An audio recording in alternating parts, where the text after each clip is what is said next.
सबसे पहले केंद्र सरकार को इस बात के लिए धन्यवाद देते हैं कि उन्होंने जो हम लोगों का सुझाव था कि रेलगाड़ी के माध्यम से ही हमारे जो प्रवासी बाहर फंसे हुए हैं, बिहार के रहने वाले लोग वहाँ, चाहे छात्र हों या मजदूर हों या कोई पर्यटक हो या कोई भी हो, तो ट्रेन से ही आने की सुविधा उनके लिए बेहतर होगी।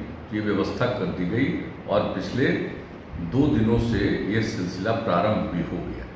और एक बात और भी हम बता देना चाहते हैं कि इसके बारे में हम लोगों ने जानबूझ करके कोई पहले से घोषणा नहीं की, क्योंकि हम लोगों का विश्वास, हमारी सरकार का विश्वास काम करने में।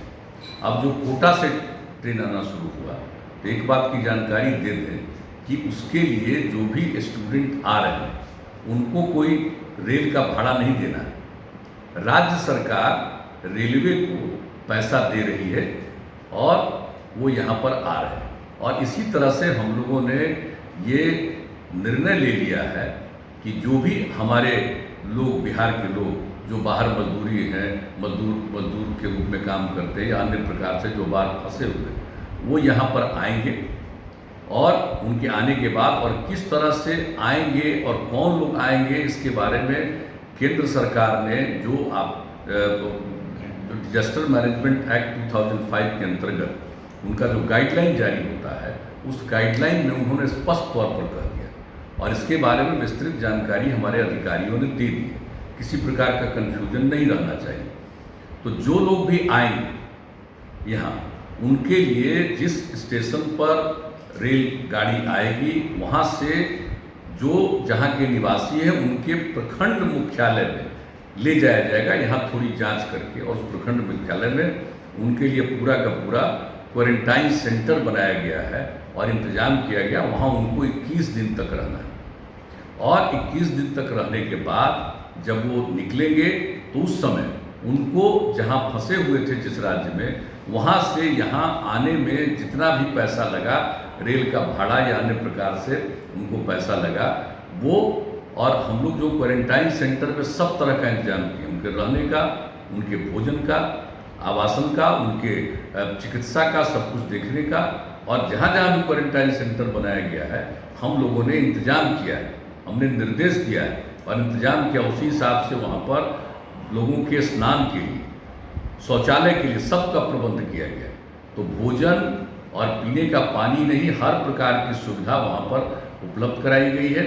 वहाँ रहेंगे और जब वो निकलेंगे 21 दिन के बाद, तो आने में उनको जितना भी खर्च हुआ बाहर से, और उसके अलावे 500 रुपया और राज्य सरकार उनको देगी और मिनिमम 1000 रुपया हर व्यक्ति को जो बाहर से आएंगे उनको दिया जाएगा। और आप जानते हैं जो हमारे बिहार के लोग बिहार के बाहर थे, उनको हम लोगों ने 1000 रुपया देने का निर्णय किया और जो भी उनका एप्लीकेशन आया उस पर विचार करते हुए लगभग 19 लाख लोगों को दिया जा चुका है।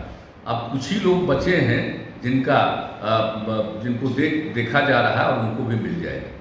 तो हम लोग जो भी काम करते हैं लोगों के हित में करते हैं और चाहते हैं कि ये काम हो। लेकिन हमने देखा कि इधर काफ़ी बयानबाजी आ रही है, तो उसको देखते हुए हमने कहा बता दें, वरना लोगों को लाभ मिलता, अपने आप लोग बताते। तो ये तय कर दिया है, ये हम लोग का निर्णय है किया हुआ, और इसका अनुपालन भी शुरू हो गया है कोटा से जो हमारे विद्यार्थी आ रहे हैं उनके लिए। तो हम इस बात की जानकारी देना चाहते हैं और सब लोगों से हम यही आग्रह करेंगे कि जो लोग भी बाहर से आ रहे हैं उनको प्रेरित करिएगा और जो क्वारंटाइन सेंटर है उसमें रहें। ये सब के लिए उपयोगी है। और जो भी लॉकडाउन लागू किया गया है, तो हम बिहार के लोगों को इस बात के लिए अभिनंदन करते हैं कि हमारे बिहारवासी अधिकांश, इक्का दुक्का कोई इधर उधर करता होगा, लेकिन अधिकांश लोग, सब लोग नियमों का पालन करते हैं। और वही कारण है कि बिहार को उस तरह से परेशानी नहीं, जो बाहर से आने वाले किसी व्यक्ति के चलते कुछ लोगों को हो गया, जो कि धीरे धीरे बढ़ा है। लेकिन कुल मिलाकर के यहाँ के लोगों में जो जागृति है, उसके कारण कम से कम लोगों पर असर पड़ा है। और इस प्रकार से हम लोग ये जो कोरोना वायरस है उस पर कामयाबी हासिल करें। हम सब लोगों को सचेत रहना, मैं सब लोगों से पुनः अपील करूंगा, भयभीत होने की ज़रूरत नहीं, सजग रहने की ज़रूरत है। और अंततोगत्वा आप जान रहे हैं कि पूरे दुनिया में ये हो रहा है ये सिर्फ कोई हम लोगों के यहाँ की बात नहीं, अनेक जगहों पर बड़े पैमाने पर देश का सबसे विकसित, दुनिया का सबसे विकसित देश अमेरिका में सब ज़्यादा हुआ। तो इसलिए इसको देखते हुए जो कुछ किया जा रहा है, सब लोगों से यही अपील है कि उसका अनुपालन करें, और यही जनहित में है, सब लोगों के हित में।